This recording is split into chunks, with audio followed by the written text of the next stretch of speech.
وکانا ہرقل حذاء، ہرقل جو تھا وہ نجومی تھا، حذاء مطلب نجومی، کاہن۔ ینظر فی النجوم، ینظر جو مہارت رکھتا تھا، فی النجوم ستاروں کے معاملات میں۔ یہاں پہ ینظر کا مطلب دیکھتا تھا، یہ کریں گے تو معنی صحیح سمجھ میں نہیں آئے گا۔ ینظر فی النجوم جو مہارت رکھتا تھا ستاروں کے علم میں۔ فقال لہم، تو اس نے ہرقل نے کہا لہم ان درباریوں سے، حین سألو جب انہوں نے اس سے سوال کیا کہ بھئی آج آپ کی حالت بدلی بدلی دیکھ رہے ہیں، خیریت تو ہے؟ تو اس کے جواب میں ہرقل نے کیا کہا، انی رأیت اللیلہ، میں پریشانی اس وجہ سے ہوں کہ رات کا وقت تھا، میں نے دیکھا، حین نظرت، میں نے دیکھا، فی النجوم ستاروں کو، کوئی علم تلاش کر رہا تھا میں دیکھوں آج کل کیا معاملات چل رہے ہیں۔ اچھا پہلے تو یہ بات ذہن میں رکھیے کہ حدیث میں آ جانا علم نجوم کا اس بات کی طرف اشارہ نہیں کر رہا کہ یہ علم جو ہے وہ جائز ہے، صحیح ہے، نہیں۔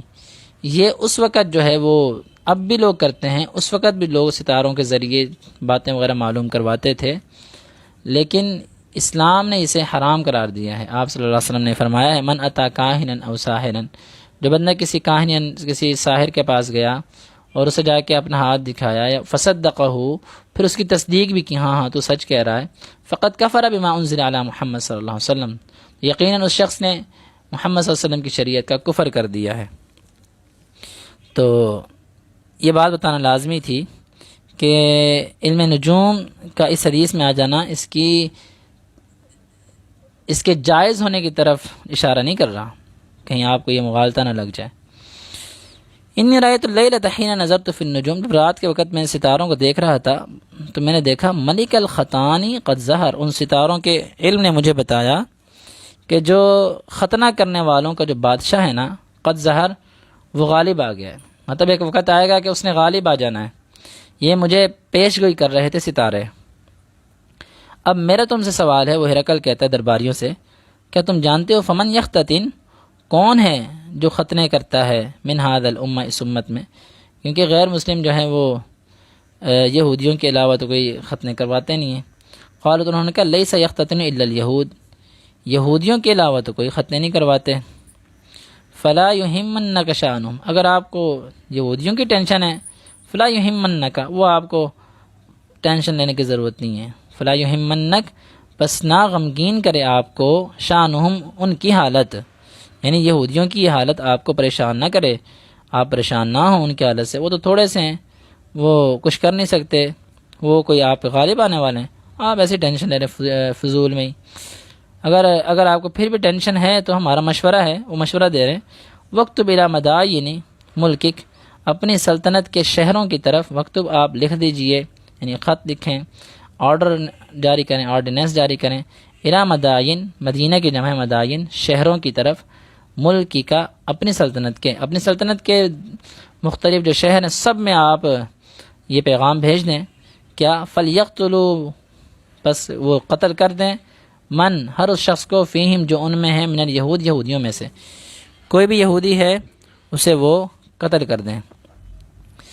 تو یہ لوگ جو ہے وہ مشورہ دے رہے تھے، اب یہ مشورہ سنا ہی تھا، فبینما، اسی دوران کیا ہوا، ہم علی امرہم، وہ لوگ سارے جو بیٹھے ہوئے تھے ہرقل کے ساتھ، علی امرہم، اپنے اس معاملے میں مشغول تھے کہ اچانک سے اتیا ہرقل، لایا گیا ہرقل کے پاس، برجل، ایک آدمی پیش کیا گیا، جس طرح ہوتا ہے نا کہ اہم شخصیت آئی ہے جی، یا اہم بندے نے کوئی شخصیت بھیجی ہے، اہم شخصیت کی طرف سے کوئی قاصد آئے، اس طریقے سے اجازت لی ہوگی، اس نے کہا اندر لایا جائے، تو اتیا ہرقل برجل، ہرقل کے پاس ایک آدمی لایا گیا، جو کہاں سے آیا تھا، ارسل بہ ملک غسان جو اس وقت ملک تھا، غسان کا بادشاہ، اس نے جو ہے یہ بھیجا تھا کہ جائیں ہرقل کو جا کے یہ خبر دیں، جا کے یخبر عن خبر رسول اللہ صلی اللہ علیہ وسلم، اللہ کے رسول صلی اللہ علیہ وسلم کی خبر کے متعلق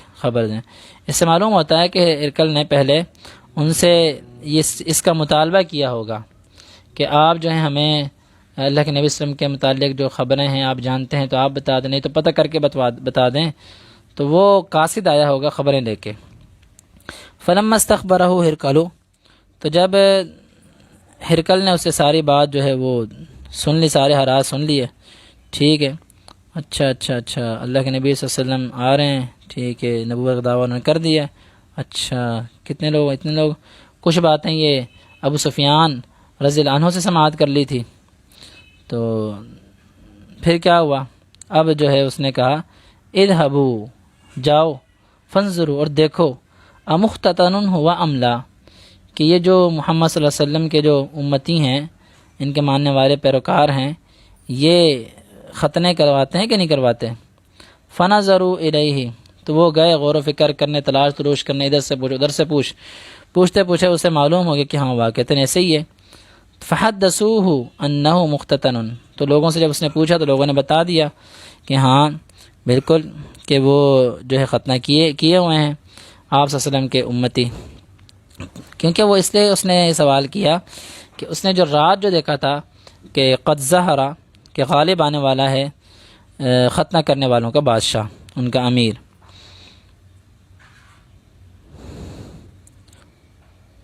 انہ مختتن فحدثوہ انہ مختتن وسألہ عن العرب فقال هم یختتنون.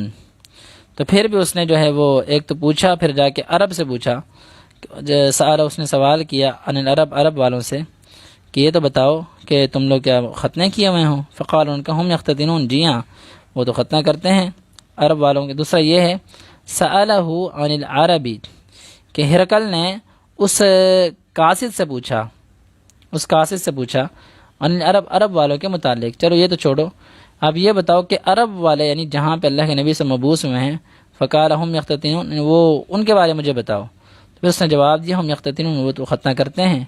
فقال ہرقل، پھر ہرقل نے کہا، ہرقل نے، ھذا ملک ھذہ الامۃ قد ظہر. اچھا بس اب تو مجھے پتہ لگ گیا کہ اس امت کا جو بادشاہ ہے نا، یہ محمد صلی اللہ علیہ وسلم، قد ظہر، یہ غالب آنے والا ہے، یہ بادشاہ بننے والا ہے. ثم كتب ہرقل الى صاحب له برومیہ. جب یہاں سے تصدیق ہو گئی، یہاں سے تسلی ہو گئی، جب آپ کو تسلی ہوتی ہے، تصدیق ہو جاتی ہے، تو پھر آپ اپنے کسی دوست کے ساتھ نا جو اہم معاملہ ہو وہ شیئر کرتے ہیں. تو ایسے ہی روم میں ہی جو ہے وہ ہرقل کا جو دوست تھا حمص میں، ہرقل نے اس کی طرف خط بھیجا. ثم كتب ہرقل الى صاحب له، ہرقل نے ایک خط لکھا الى صاحب له، اپنے دوست کی طرف، برومیہ، رومیوں میں مطلب کہ رومی زبان میں، رومیہ سے مطلب رومی زبان میں خط لکھا. وکان نظیرہ فی العلم، جس کو خط لکھا یہ اس کی تھوڑی صفت بیان ہو رہی ہے. وکان نظیرہ، وہ بھی اس کے ہم پلہ تھا، یعنی ہرقل کے جیسا تھا. کس لحاظ میں؟ فی العلم، علم میں، علم نجوم میں وہ بھی بڑا ماہر تھا. اچھا خط لکھ دیا تو پھر ہرقل کیا ہوا؟ وسار ہرقل الی حمص، ہرقل وہاں سے نکلا حمص کی طرف کہ بس اب میں جو ہے وہ چلتا ہوں. وہاں سے ہرقل حمص چلا گیا. فلم یرم حمص حتی آتاہ کتاب من صاحب، کافی دن مطلب گزرتے گئے. تو ابھی وہ ہرقل حمص سے نکلا ہی تھا، مطلب تھوڑی دور گیا ہوگا. حتی آتاہ کتاب من صاحبی، یہاں تک کہ اس کے پاس آیا کتاب و خط من صاحبی، اس کے دوست کا جوابی خط آ گیا. اس جوابی خط میں کیا تھا؟ یوافق رأی ہرقل، وہ ہرقل کی رائے کے موافق تھا، ہرقل کی رائے کے موافق تھا. اچھا اس سے کچھ محدثین نے، شارحین نے اس بندے کا نام ذکر کیا ہے کہ اس کا نام جو ہے وہ زغاتر تھا یا سغاتر تھا، سواد کے ساتھ یا زواد کے ساتھ. یہ جو ہرقل کا جو دوست تھا نا، اس کا نام زغاتر یا سخاتر. اور وہ مسلمان ہو گیا تھا جس نے ہرقل کی رائے کی موافقت کی نا علم نجوم سے. دیکھا کہ ہاں واقعتاً اللہ کے نبی صلی اللہ علیہ وسلم کا خروج ہو چکا ہے. یوافق رأی ہرقل علی خروج النبی صلی اللہ علیہ وسلم، کہ نبی کریم صلی اللہ علیہ وسلم کے خروج کے مطابق، خروج کے موافق جو ہے انہوں نے کہہ دیا کہ بالکل اللہ کے نبی صلی اللہ علیہ وسلم نکل چکے ہیں، آپ نے دعوی نبوت کر دیا ہے اور یہ بالکل سچے نبی ہیں. وَأَنَّهُ نَبِيٌّ، اور یقیناً وہ نبی ہیں. یہ جو پھر ہرقل کا دوست تھا وہ مسلمان ہو گیا، کیونکہ جب وہ مسلمان ہوا، مسلمان ہونے کے بعد اس نے پھر دعوت بھی دی اپنے ساتھیوں کو، لیکن ان کے ساتھیوں نے کیا کیا، اسے قتل کر دیا، اس کے ساتھیوں نے اسے قتل کر دیا، زغاتر کو یا سغاتر کو، سواد کے ساتھ یا زواد کے ساتھ، یہ لکھ لیجئے۔ فَأَذِنَ هِرَقْلُ لِعُظَمَاءِ الرُّومِ فِي تَذْكِرَةٍ لَهُ بِحِمْص، پھر حمص میں ہی، ابھی حمص سے جو نکلا تھا نا، پھر حمص لوٹا واپس کہ نہیں یار، حمص پہنچا، حمص سے پھر آگے کہیں اور جانا تھا، اس نے جب یہ خط دیکھا تو پھر واپس حمص میں آیا، حمص میں آ کے اس نے اس کا جو وہاں محل تھا وہاں پہ اس نے اب کیا کیا، سنیے۔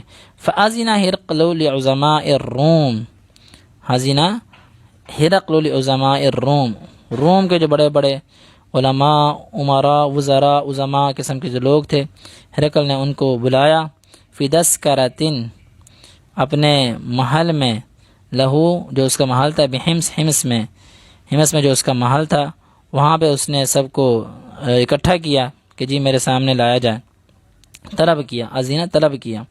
ثم امر بابوابها، پھر اس نے، کیونکہ اسے پتا تھا کہ جو میں بات اب کرنے والا ہوں، ہو سکتا ہے وہ ان کی عادت جانتا ہوگا کہ کہیں یہ بفر نہ جائیں اور یہ کہیں میرے خلاف نہ ہو جائیں، تو پہلے سے میں تھوڑا بندوبست کر لوں، میں نے پھر یو ٹرن بھی لینا ہے، میں تھوڑا یو ٹرن لے لوں گا اگر کوئی ایسی بات ہوئی۔ تو اس نے کیا کیا، ثم امر بابوابها، اس نے دروازوں کے متعلق اپنے اہلکاروں کو حکم دے دیا، فغلقت، کہ دروازے جو ہیں وہ چنگے طریقے نہ لاک کتے جان، فغلقت، اچھے طریقے سے جو ہے نا وہ لاک کر دی جائیں، کیونکہ غلق یغلق، تغلیق دو باب ہوتے ہیں بند کرنے کے حوالے سے، ایک باب ہوتا ہے اغلق یغلق اغلاق، اور دوسرا باب ہوتا ہے غلق یغلق تغلیق۔ جو اغلق یغلق اغلاق ہے، اس کا مطلب ہے عام بند کرنا، بند کر دو بھائی بس۔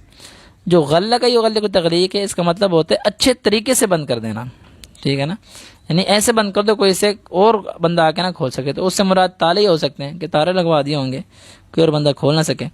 ثم اطلع،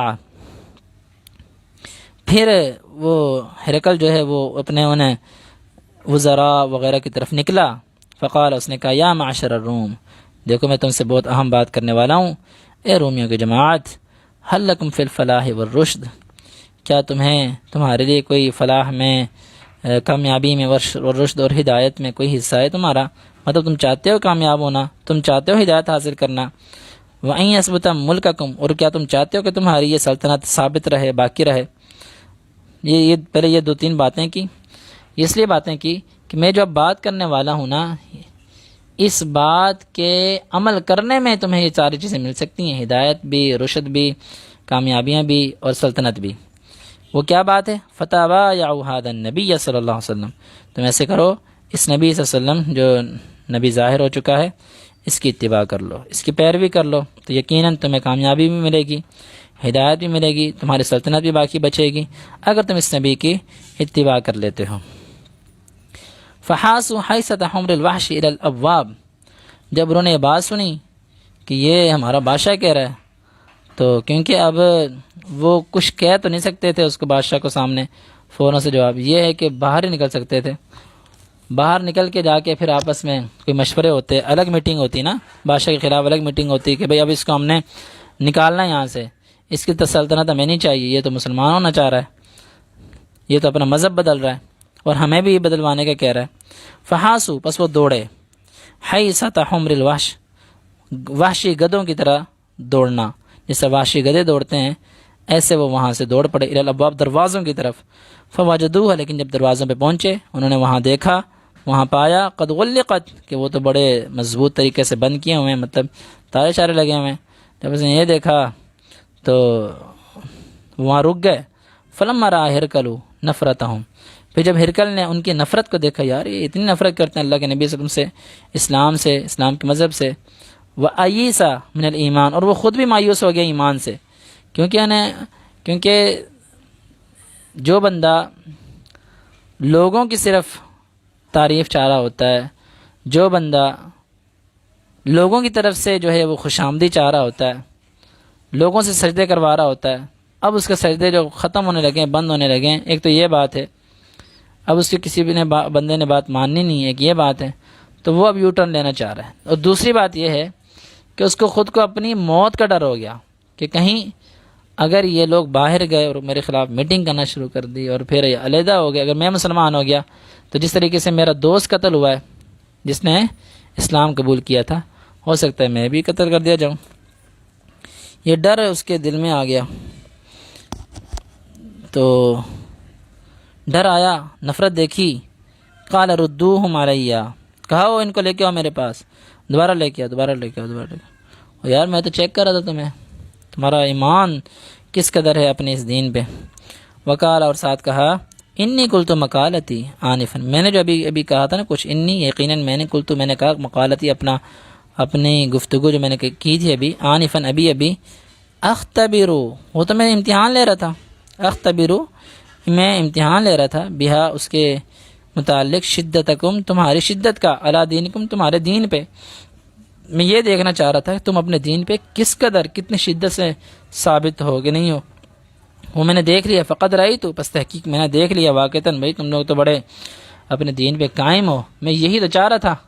میرے بات کرنے کا مقصد یہ تھوڑی تھا کہ تم سارے مسلمان ہو جاؤ یا میں مسلمان ہو جاؤں گا، حالانکہ اس کے دل میں تو بات وہی تھی کہ یار مسلمان ہو جانا چاہیے۔ جیسے ابو طالب، آپ علیہ الصلوۃ والسلام کے چچا، ان کے دل میں بھی یہ بات تھی کہ اللہ کے نبی صلی اللہ علیہ وسلم کا دین سچا ہے، لیکن وہی برادری والی کیا کہیں گے، یہ لوگ کیا کہیں گے، فلاں کیا کہے گا، بس وہ باتوں میں جو ہے ایمان نہیں لے کے آئے۔ ایسے ہی اس نے تو پریکٹیکلی طور پہ دیکھ لیا نا، پریکٹیکل کر کے دیکھ لیا کہ لوگ کیا کہیں گے۔ اور آپ کو یاد ہوگا عبداللہ بن سلام رضی اللہ عنہ والا معاملہ بھی، کہ جب وہ مسلمان ہوئے نا تو انہوں نے کہا کہ اللہ کے نبی صلی اللہ علیہ وسلم آپ ذرا میری قوم کو تو بلائیں اور ان سے ذرا میرے بارے پوچھیں تو صحیح، اور خود پیچھے چھپ گئے۔ آپ نے ان کو بلایا، پوچھا ہاں تم کیسے پاتے ہو عبداللہ بن سلام کو؟ تو انہوں نے کہا کہ بہت اچھا بندہ ہے، میں وہ بہت اچھے کا بیٹا ہے، لیکن کہا اگر وہ مسلمان ہو جائے تو، کہا پھر تو بدترین قسم کا آدمی وہ بھی، اور اس کا باپ بھی بدترین ہے۔ جب اس نے عبداللہ بن سلام نے الفاظ سنے، وہ اس ہرکل کی طرح نہیں پھرے، سامنے آیا، سامنے آ کر کہا سنو پھر، اشہد ان لا الہ الا اللہ واشہد ان محمدًا عبدہ ورسولہ، میں اللہ کے نبی صلی اللہ علیہ وسلم پر ایمان لے کے آتا ہوں، تم نے جو کچھ میرے بارے کہنا ہے کہو۔ فسجدوا للہ ورضوا عنہ، پھر جب اس ہرکل نے یہ یو ٹرن لیا نا، پھر وہ لوگ بھی جو ہے اس کو سجدہ کرنے کے لگ گئے کہ ہاں یہ تو ہمارا جو ہے وہ معبود ہے، اس سے راضی ہو گئے۔ فکان ذلک آخر شان ہرقلہ، تو یہ راوی حدیث کہتے ہیں کہ پھر آخری حالت اس کی یہی رہی، فکان ذلک آخر شان ہرقل کی آخری حالت، شان آخری حالت جو ہے وہ یہی رہی، مطلب وہ اسی پہ ہی دم توڑ گیا، وہ مسلمان نہیں ہوا، وہ کلمہ اس نے نہیں پڑھا۔ یہاں پہ ایک اور بھی نقطہ واضح ہو رہا ہے، نقطہ نمبر 8، اس میں بہت سارے نکات آنے تھے لیکن میں نے خود جو ہے اسے اسکپ کر دیے کہ جو اہم نکات ہے وہ ہم جو لکھ لیا کریں گے، ورنہ اس میں وقت بہت زیادہ لگ جاتا ہے، ٹائم کی بڑی قلت ہے ہمارے پاس۔ جو اہم نقطہ یہاں پہ وہ یہ ہے کہ امام بخاری رحمہ اللہ یہاں پہ جو کتاب الوحی ہے نا اس کو مکمل کر رہے ہیں، کیونکہ آگے کتاب الایمان شروع ہو رہی ہے، تو یہ امام بخاری کی عادت ہے۔ امام قسطلانی رحمہ اللہ بھی یہ بات لکھتے ہیں کہ آپ رحمہ اللہ جب بھی کسی چیز کا اختتام کر رہے ہوتے ہیں نا تو حدیث میں جو لفظ آتے ہیں بالخصوص وہ حدیث اینڈ پہ لے آتے ہیں جس میں آخر کے لفظ ہوں، جیسے اب اس میں فکان ذالک آخر شان ہرقل، کہ ہرقل کی آخری حالت یہ تھی، تو اس کی یہ امام بخاری تھوڑے اس چیز کی طرف اشارہ کر رہے ہیں کہ ہماری بھی یہ آخری حدیث ہے کتاب الوحی کی۔ یہ ایک بہت زیادہ اہم نقطہ ہے، اہم پوائنٹ، یہ بھی آپ لکھ لیجئے، فکان ذالک آخر شان ہرقل۔ اور دوسرا یہ ایک محرر کے لیے، ایک مصنف کے لیے، تحریر لکھنے والے کے لیے بھی یہ ایک اہم نقطہ ہے، ایک فقیہ کے لیے اہم نقطہ ہے کہ وہ جب اپنی کتاب کا آغاز کرے تو اس میں آغاز والے جیسے کلمات، آخر میں کوئی ایسا جملہ ہو کہ جس کے اندر آخری کا لفظ آ جائے تاکہ لوگوں کو معلوم ہو کہ یار جس بندے نے بات لکھی ہے یا بات بیان کی ہے بہت ہمیشہ حاضر دماغ اور صاحب عقل اور صاحب بصیرت ہے، بڑا ہی باریک بینی سے سوچنے والا آدمی۔ تو امام بخاری کی یہاں سے باریک بینی واضح ہوتی ہے کہ انہوں نے وہ حدیث، اگرچہ اس کو پہلے بھی لے کے آ سکتے تھے، اس حدیث کو عبداللہ بن عباس والی حدیث سے پہلے لے کے آ سکتے تھے، اس حدیث کو شروع میں لے کے آ سکتے تھے، آخر میں اس لیے لائے ہیں کہ اس میں آخری لفظ تھے، آخر کے لفظ تھے۔ تو یہ ایک اہم نقطہ ہے، نقطہ نمبر 8۔ تو یہ آپ غالباً بلکہ 9 ہوگا شاید، 8 نقطے ہمارے پہلے گزر چکے ہیں. تو یہ 9 نکات جو ہیں آپ نے اس حدیث سے سماعت کیے ہیں. یہاں پر ہماری کتاب الوحی کا بھی اختتام ہو جاتا ہے. جو پچھلی یہ حدیث جو ہم نے پڑھی تھی،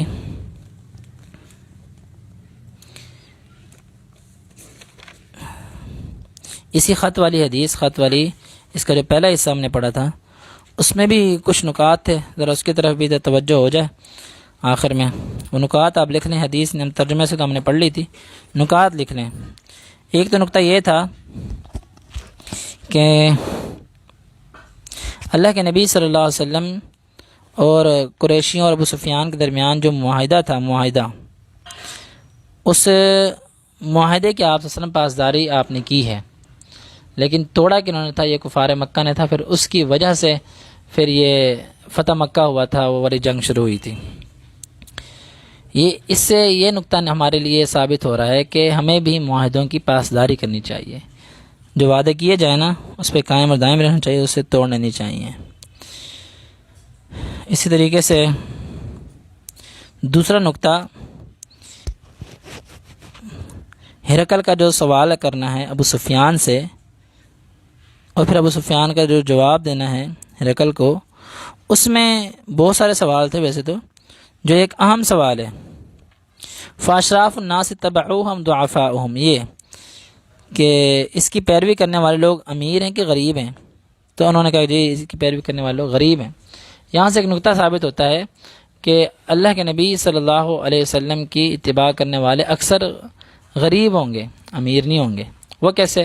اللہ کے نبی صلی اللہ علیہ وسلم کی ایک اور حدیث ہے، آپ نے فرمایا کہ روز قیامت جو ہے وہ غربا، غریب لوگ امیروں سے 500 سال پہلے جنت میں جائیں گے، 500 سال پہلے جنت میں جائیں گے. اور دوسرا، آپ علیہ السلام کی خود کی حدیث ہے، آپ نے فرمایا کہ جو شخص، ترمذی کی حدیث ہے، جامع ترمذی کی، جو شخص یہ کہے کہ مجھے آپ سے محبت ہے، بلکہ ایک صحابی نے آ کر کہا اللہ کے نبی انا احبک، میں آپ سے بڑی محبت کرتا ہوں.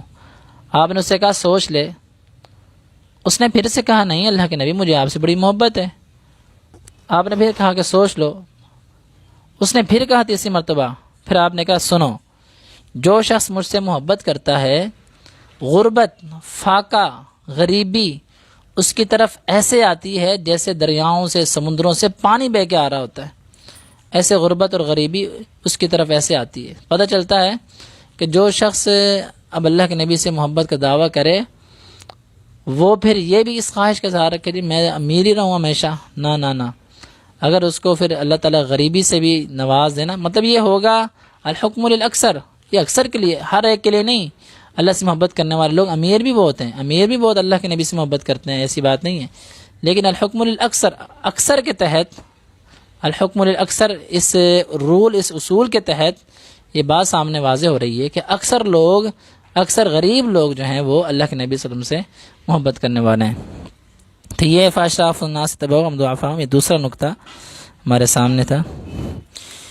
تو ایک تیسرا نقطہ اس میں، الحرب بیننا وبینہ سجال، یہ ہمارے اور ان کے درمیان جو لڑائی ہے نا، وہ ایک ڈول کی طرح ہے، کبھی وہ جیت جاتے ہیں، کبھی ہم جیت جاتے ہیں.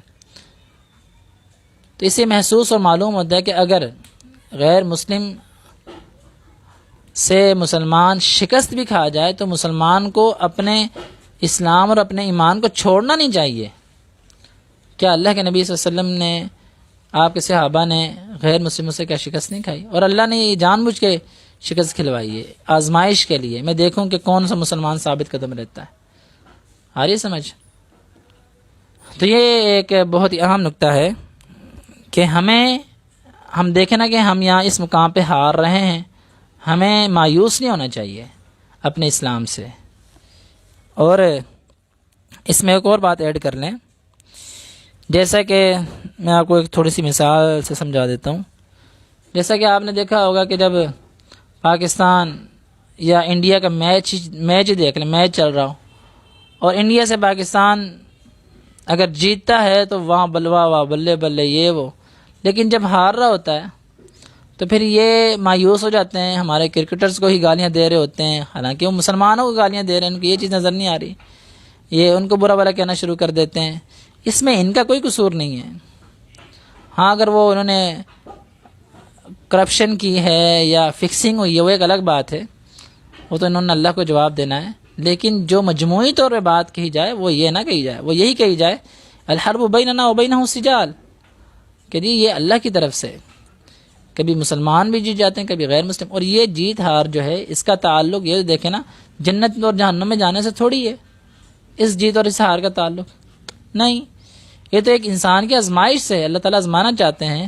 اللہ نے موت اور زندگی کیوں بنائی ہے؟ دیکھو اللہ نے یہاں پہ دو متضاد چیزیں ذکر کی، الذی خلق الموت والحیاۃ، میں نے دو متضاد چیزیں ذکر کرنے کے بعد یہ کیوں بنائی ہے؟ لیبلوکم ایکم احسن عملا، تاکہ میں دیکھوں تم میں سے احسن عمل کون کرتا ہے۔ اسی طریقے سے یہ تو ہو گئی کفار سے لڑائی کی بات، جب انسان اپنے آپ سے ہار جائے، انسان اپنے آپ سے شکست کھا جائے، اپنے نفس سے شکست کھا جائے، اپنی خواہشات سے شکست کھا جائے، ٹھیک ہے، تو تب بھی انسان کو پریشان نہیں ہونا چاہیے، تب بھی انسان کو نا ڈگمگانا نہیں چاہیے کہ یار واقعی کوئی مسئلہ نہیں، کوئی بات نہیں، اگر یہاں میں شکست کھا گیا ہوں اس میں اللہ نے میرے لیے کوئی بہتری رکھی ہوگی۔ اس کی ایک مثال دیتا ہوں میں آپ کو، آپ کی خواہش کہتی ہے، آپ کا دل کہتا ہے کہ یار مجھے جو ہے فلاں چیز چاہیے، میں اس فلاں چیز سے بڑی محبت کرتا ہوں، میری بڑی خواہش ہے کہ مجھے وہ مل جائے، لیکن آپ کو ملتی نہیں ہے، آپ کو ملتی نہیں ہے، آپ وہاں پہ شکست کھا جاتے ہو۔ شکست کھانے پر کیا آپ سب کچھ چھوڑ دو گے؟ شکست کھانے پر کیا آپ کھانا چھوڑ دو گے؟ شکست کھانے پر کیا آپ جو ہے وہ سونا چھوڑ دو گے؟ نہیں، آپ سوؤ گے بھی، آپ کھاؤ گے بھی، لیکن کیا اپنے رب کو آپ اتنا ہی کمتر سمجھتے ہو کہ اس کو چھوڑ دیتے ہو؟ اپنے رب کو کیوں چھوڑ رہے ہو بھائی؟ جب تم کھانا نہیں چھوڑ رہے، پینا نہیں چھوڑ رہے، جو رب تمہیں سب کچھ دے رہا ہے تم اسی کو چھوڑ دیتے ہو، کتنی غلط بات ہے۔ تو یہ ایک اہم نقطہ ہے، الحرب بیننا وبینہم سجال، یہ لڑائیاں، یہ جھگڑے، یہ فسادات، یہ شکست، یہ ہار، یہ سب کچھ جو ہے نا یہ انسان کی زندگی کا حصہ ہے، اسے اسلام کا حصہ نہ سمجھیے، انسان کی زندگی کا حصہ ہے۔ جب آپ اس کو انسانی زندگی کا حصہ سمجھیں گے تو آپ کو اسلام پر مزید مستحکم ہونے کی اللہ توفیق دے دے گا، آپ اسلام پر مزید مضبوط ہو جائیں گے۔ یہ ایک اہم نقطہ تھا، اسے ذہن نشین کیجیے۔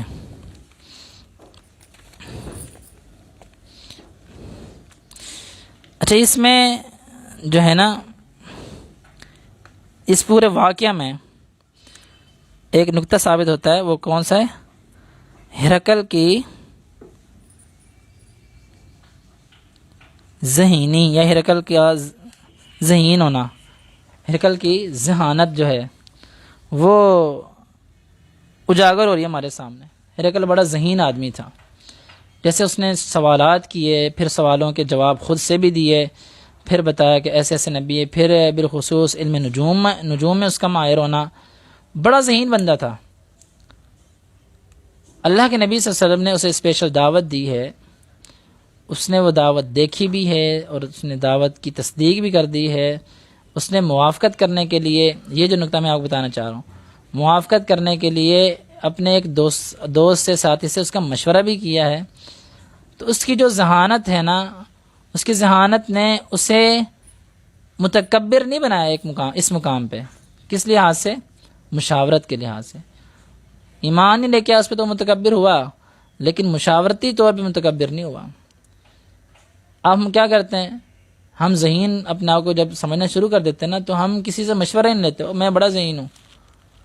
اتنا بڑا ذہین بندہ ہونے کے باوجود وہ اپنے دوست سے کہہ رہا ہے یار یہ ذرا دیکھو تو صحیح، اور وہ اس کی موافقت کر رہا ہے۔ یہاں سے معلوم ہوتا ہے کہ آپ جتنے مرضی ذہین بن جائیں، آپ کو چاہیے کہ جب آپ کی ذہانت چاہے وہ 100% ٹھیک ہی ہو اس معاملے، آپ پھر بھی مشورہ کریں، مشاورت کریں لوگوں سے۔ اور یہ نقطہ جو ہے یہ میرا اپنا نہیں ہے، یہ قرآن کا نقطہ ہے۔ قرآن نے کہا وشاورہم فی الامر، اے نبی صلی اللہ علیہ وسلم اپنے صحابہ سے کاموں میں مشاورت کیا کرو۔ دیکھو اللہ کے نبی صلی اللہ علیہ وسلم جیسا کوئی ذہین ہوگا نہیں، لیکن اتنے بڑے ذہین کو بھی حکم دیا جا رہا ہے کہ آپ نے لوگوں سے مشورہ کرنا ہے، لوگوں سے مشاورت لینی ہے، جی آپ اس کے بارے میں کیا کہتے ہیں، آپ اس بارے میں کیا کہتے ہیں۔ یہ ایک بڑا اہم نقطہ ہے۔ وہ کیا نقطہ ہے؟ کہ جتنی مرضی ذہانت ہو ذہانت کے باوجود آپ کو لوگوں سے مشاورت کرنی چاہیے۔